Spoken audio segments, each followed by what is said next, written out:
Hello, Friday again at 4 p.m. And today I'm talking about why does everyone else seem to be living their best life? And here I am, anxious all the time.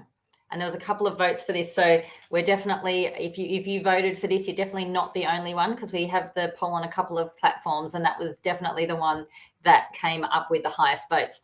So everyone else looks like they're living their best life. I'm feeling anxious all the time. Why? What's wrong with me? And the first thing I want to say is that there's a thing that we should avoid doing at all costs, and that is comparison, because what you can see on the outside of somebody else is not necessarily what's going on the inside. And I think about it like, imagine like everyone had like a cardboard box and you got to decorate the outside however you like. Some people, it looks like it's all together. They look like they've got it going on. It does not mean that that is the truth. The inside of the box can be complete chaos. It can be a heavy box. It can be full of, all kinds of stuff. So just because someone looks like they've got their life together does not mean they do. And I mean, that's just a generalized thing. But comparison also leaves us feeling short, because like I said, we don't get the full picture when we look at someone else. All we see is our own inadequacies and all our problems and our, stuff that's happened to us. Now, from years and years of me doing courses and training, and, you open up and you have clients and things like that, I can tell you that every single person on this world has challenges and has things going on. So, but that not every person has anxiety. So that's a different thing. Hey, Sheena, thanks for watching. Okay, so what's different between someone with anxiety and someone who doesn't have anxiety, which is really the question, isn't it? It's like, why am I anxious and why is that person over there not? Let's just have a look at what makes up our reality, because 90% of our life is lived in our mind. Like, I'm sitting here in a chair, you're sitting there in a chair, and there's not that much difference in our situation and circumstances. It's really the stuff that makes life different is the stuff that we believe to be true. It's the thoughts that we are thinking in our head, our self-talk, like what we say to ourselves about ourselves, and who we think we are. And that identity part, the who we think we are, that is not just a logical, conscious thing. Like, I know I'm Naomi, I know how old I am, I know like my story and all that sort of thing, but it's also a felt sense. Like a felt sense of who I am. Like, if you feel into yourself, you have a feeling of who you are and how you experience the world. So identity and a felt self. Now, for somebody who is living, as the topic was, living their best life, that person has got self-talk that's supportive. They are a friend to themselves in their self-talk. They say positive things like, you can do it, everything's going to be okay, you've got this, like this kind of stuff that you'd say to a friend if you were talking to them. Their thoughts. Like, I'm not saying that they're always positive or they're always whatever, and I actually don't like the term, think positive or that, because our natural thing is to find disaster. Like, thinking disaster is like a specialty, and I think we naturally do that for our own safety, because if you couldn't think of a potential disaster, then how could you avoid it? You know what I mean? Like, if you went to the beach and you couldn't imagine, hello, I can see you there, but I can't see who it is. So if you want me to know who it is, you've got to put your name. So those thoughts and the beliefs that support us about the world. Who am I? Who is the world? Is it safe here? Am I capable? Am I acceptable? Do I belong? Do I fit in? Oh, hey, Michelle. All that stuff's super, super, super important. It's the difference between an anxious person and a not anxious person. Like, can I hold my own in the world? Am I good enough to stand up and have friends and be a human being? Do I fit in here, or is it like a terrifying situation to be on this planet because I'm not good enough, I don't fit in, I'm incapable of supporting myself or defending myself or doing what other people do? So you can see the difference between somebody who's anxious, what they're believing, what they're saying to themselves, what they're thinking, and someone else. And it's not completely one way and completely the other. Like, I'm not saying that every single person with anxiety thinks terrible things or believes terrible things or says terrible things to themselves, but at some level there has to be something that's kneecapping you, if that makes sense. So if we've got the self-talk, the thoughts, the beliefs and the identity, those things are all learned. So they're all changeable. So none of this stuff is fixed, fixed as in not fixable. So the next thing is our body. So our body is the unconscious mind runs our body. So our heartbeat, our breathing, all that sort of stuff. And the body is where our emotions are stored. And our nervous system is run by the unconscious mind as well. So you've got your sympathetic nervous system, your parasympathetic nervous system. Sympathetic is your fight, flight, freeze. Parasympathetic is your rest, your digest, your calm, and all that sort of stuff. They don't work together. So it's either like one up and one down. It's like a seesaw. And when you are anxious, your sympathetic nervous system's been switched on. So if you can imagine a jump scare, you know, when you're watching a movie, and I hate that. I hate it when they do that to me. But you watch a movie and all of a sudden it's like someone just jumps out of nowhere and you're like, oh my God, my heart's in my chest. And I'm like, you know, grabbing onto Nick and like, I hate these movies. Why do they do that to me? That switches on your sympathetic nervous system. Like you've just had, like, you're now elevated. Like that's not a good, and we love it a little bit. Like we love the excitement of a roller coaster, like the feeling I'm going to die and all that sort of stuff, because it pushes adrenaline through our body. But like that's not a healthy way to be feeling if you're just sort of sitting somewhere. It's not, you don't want to be having that kind of elevation if you're going to have coffee with friends or something, that you know, jumped, kind of elevated, worked up kind of feeling. You'll also notice that if you have a situation where you feel like you're being judged or you're being watched, and I get this when I drive with Nick in the car. When I drive without Nick in the car, I'm the best driver in the world also, I think. You know, I'm just dodging and, you know, weaving and doing all the things that I do that I shouldn't be doing. Nick gets in the car and all of a sudden it's like, you know, 6 fingers and 6 toes kind of thing, because what he does is he criticizes. Now he's trying to be helpful, you know, telling me how to drive, but he's definitely like the worst backseat driver ever. And so because I'm there thinking, oh God, he probably wants me to go in the right lane because the right lane's going faster, and I'm not relaxed. So I'm not driving from my unconscious competence. I'm moving into conscious competence. Anytime you're moving into conscious competence, you are no longer competent. Oh God, that was a tongue twister. And so if you think about it, that's why they say, I feel self-conscious, because you become conscious of yourself. And anytime you're feeling self-conscious, you're not operating naturally in the way that you would be comfortable. You're now in the I feel like I'm being judged or watched. So you can imagine that somebody who's feeling anxious is feeling like potentially they're being measured, judged, assessed, about to be criticized. And this is all learned stuff as well, because if you think about it, where did we learn it? We learned it from experience.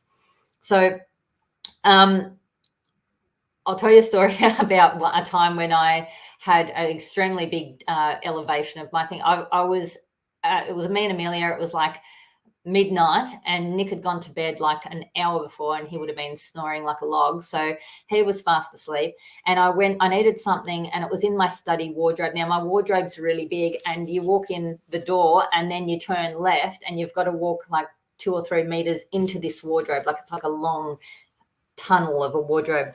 And I walked in there, and I've got all this mess stuck in there. Like I've got this massive whiteboard. It's like 2 meters tall and 2 meters wide, and all this boxes and stuff from when we moved. And it's just like horrible. And I climbed into, it's got its own light switch. I climbed into this cupboard.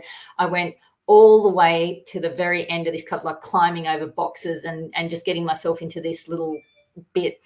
And then for some unknown reason, the power all went out. And I was in the dark, and the first, like in my mind, I just said, what just happened? And I thought maybe Amelia had turned the light off by accident or something. And I'm like, Amelia, are you there? No answer. And then I knew she was up, and I'm thinking, why isn't she answering? We've had an intruder. Someone's broken into the house. Amelia's already been attacked. And, you know, and like I went into fight, flight, freeze. Like there was no freeze going. Oh, well, I suppose I did freeze. I just was screaming like I was being murdered. I was just in this dark wardrobe screaming and screaming. This is about, I don't know, 5 months ago. screaming and screaming. And Nick came in and he's like, why are you screaming? I just turned the power off at the breaker or whatever. I'm thinking it's the middle of the night and you're asleep. So that feeling of fear took over my whole body. And that's exactly what anxiety and is based on. It's based on this, I'm about to be attacked, I'm not safe, except for it's inappropriate because there's no situation there. So that's the crux of anxiety, just when that feeling is left on. And potentially at some point I've been stuck in a dark cupboard somewhere and it was a flashback, I don't know, but I was definitely screaming and it took a long time to calm down. So now going back to the beliefs and the thoughts and the identity and the self-talk and all that sort of stuff, I'm going to ask you a question. Do you know someone that you don't think very highly of? Like, do you know someone you have a poor opinion of? Like someone that you wouldn't trust to do something, that you wouldn't be reliable, that would let you down, would lie to you, maybe someone who's judging and criticizing, like would tell you, say mean things to you, say bad stuff about you. How safe would you feel if your life was dependent on them? So if you had this person that you're thinking of, hopefully you can think of someone or you can imagine someone. Hey there, just put your name so I know who you are, because I can't see names on StreamYard. So anyway, if you're thinking of this person that would be like that, like mean and would let you down, judge you, criticize you, lie to you, all that sort of stuff, well, just remember that when you have hi Melissa, when you have a poor opinion of ourselves, like if I have a poor opinion of myself, aka my identity, my felt self, then what happens is I don't put myself first. I lie to myself. I'm not true to myself. I will put myself last. I don't respect myself. And by respect, I just mean things like, when you really want something, but then someone else wants something else and you just think, oh, well, I'm not really, it's not really important to put myself first. And it's selfish if I put myself first. Or maybe you've learned that every time you stand up for yourself, someone squashes you down, or, that you have to be someone in order to be loved, that, that kind of thing. So we disconnect from our intuition. We disconnect from our gut feeling. So we stop listening to our gut. And what we do is we let ourselves down. So we criticize ourselves. We judge ourselves. It's like, oh, God, I shouldn't have done that. How stupid, blah, blah, blah. You look fat. Look at the dimples in your legs. Like, oh, look how you should have brushed your hair today before you got on the live Zoom. So all that kind of stuff. So what I'm saying is that if you imagine that awful person that you wouldn't want to have rely on for your life and your happiness, sometimes we're that horrible person. We are that horrible person to ourselves, but we just don't notice, like, because we're nice to everybody else and we're good people to everybody else. But when you think about it, that's really horrible. It's really horrible to treat someone like that. And a lot of us are treating ourselves like that. We're treating ourselves, the one person in the world that we need to put first and to love first and to care for first and to believe in and encourage and support and be proud of and all that sort of stuff. I mean, if you are someone's daughter or son, if you're a man, you're someone's mother, if you've got kids, or sister or whatever, like, you are a lovable person. And even if people in the past have not shown that love to you, you are 100% a lovable person. So when will you decide that you're going to stop being so harsh with yourself? Find that loving self and accepting self and speak nicely to yourself and support yourself and believe good things about yourself. Now, I'm going to also share with you, it's really easy. This is just me as a mother. I find this is that it's really easy to become worried about your kids, right? So your kid sort of, Ollie the other week, he got a rake and he killed a lizard in the sandpit with the pointy end. I'm like, oh my God. And I'm saying, we don't kill things. He goes, I dyed it. I wanted to because I don't like lizards. And you start to think, oh my God, my son's going to grow up to be a psychopath, running around with a rake and stuff. So we do that with ourselves. It's really easy to think the worst, like you take the worst and you have like this horrible sense of who this person is. And it's really easy to do that with ourselves when we start thinking about, who am I as a person? And because we know everything about ourselves, right? We know all the darkness, all the lies, all the things, but you can't see all that in other people. You don't know, what guilt and shame and stuff. But the truth is that there is nothing you could possibly ever have done that isn't that would make you not a good person, because we talk about you can reject the behavior but not the person. All people are good at the core, and behavior might be bad, but all behavior has a good intention. So whatever you've done in the past, you can leave that there, because you are a good person. And I'm probably rambling a bit here and digressing, but basically there's no reason for you to be harsh with yourself or judge yourself or criticize yourself or put yourself down. You are able to be your own cheerleader. We can't be expecting to get this good support from other people. Have you ever felt that feeling like, I just wish so-and-so would support me more, or I wish so-and-so would love me more, or, if only I just had, this great other person that would make me feel good. But the truth is that, and this is why they say, about love yourself first. I've never really understood it. It's like, I used to hear it like, oh, you've got to love yourself first before you can love someone else, or before people only love you as much as you love yourself. And it didn't quite click that this is actually like a real thing, that the stuff going on in your head, how you talk to yourself, how you treat yourself, how you see yourself, and the words you say to yourself, the images that you hold in yourself, the beliefs you have about your own ability, your capability, your lovableness, your acceptability. So at some time in our life, it has to stop being about other people. And we have to take accountability and step into personal power and go, right, the reason that everybody else is living their best life is because they have decided to do that. And, I might still be sitting here thinking, my mother didn't love me, my father didn't love me, my first partner left me, this is all not true about me, by the way, but potentially each of us has a heartbreak story.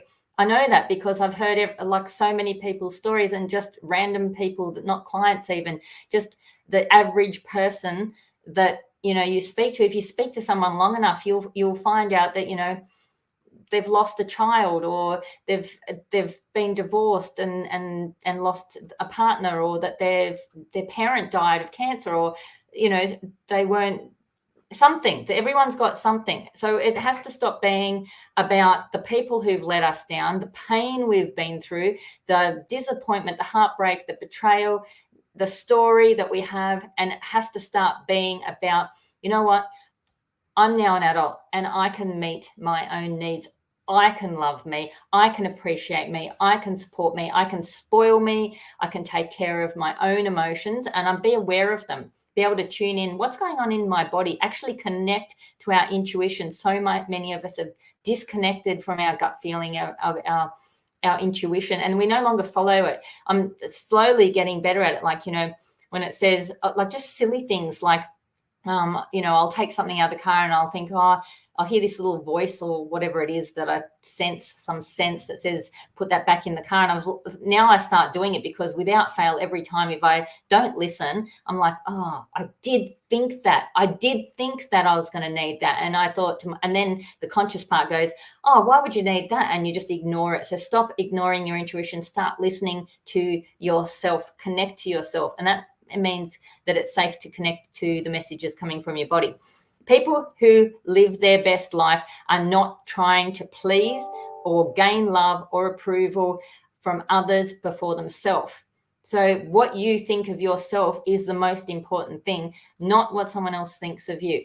And connecting to our heart, connecting to our body. Don't live your life in your head, and don't live it entirely in your heart. They have to there's got to be a communication between, your heart and your head, so that you can be true to yourself, because you can't think your way through life and you can't feel your way through life. You have to kind of communicate. And then it's about healing the past. Now, this doesn't mean counseling and psychology at all. Talking about the past and healing the past are two extremely different things, but we need to get that scare, that jump scare out of your body, because if you've had any kind of distress in your life, and most of us have, then that's stuck somewhere in your body. children don't have the ability to close a distress loop. They can't understand what the hell just happened, or why it happened. So it must be like I'm just a bad person and bad things happen in this bad world and people just hurt me and use me, abuse me and let me down. Now that's extreme, but it's also not extreme, because it only has to, you only have to have something that's distressing for a child, and children get distressed if, they can't wear their Pooh Bear t-shirt. So like, just think what something really a bit bigger would be like for a child. And I'm not saying everything's childhood related. I mean, if something really awful happens when you're 25, that's going to be just as relevant as something that happened when you were 7. So we switch off the sympathetic nervous system. We need to get to know the truth of who we are. Who am I? And I'll tell you a tip. You are good. You are good. You are more than good. You are adequate. You are enough. You are acceptable. You belong. You are meant to be here. And you are more capable than you realize. So from the top of your head to the tip of your toes, every part of you is acceptable, and you always were. So the thing about potential, we're all born with potential, but not every potential lives to its full potential. But the thing about potential, a seed has the potential to grow into a tree, but only if it's put in soil and watered and gets sunshine. The thing about human beings is that might be the case when we're little, but we actually have, as adults, a thing called agency. That means we have a choice. Choice, not chance, determines your destiny. That sentence changed my life when I was 21. So choice, not chance, determines your destiny. And so having said that, I hope I've given you some information about why some people are living their best life, and then others of us, and I have been there, others of us are stuck feeling this physical anxiety that's stopping us from getting out there and doing something. And the step of switching that off is really, really important, switching off the sympathetic nervous system. But you also need all the other stuff to go with it. So there's no point being calm if you sort of then end up not living your best. You're not going to live your best life just because you can't. So I hope that's been helpful. Comment.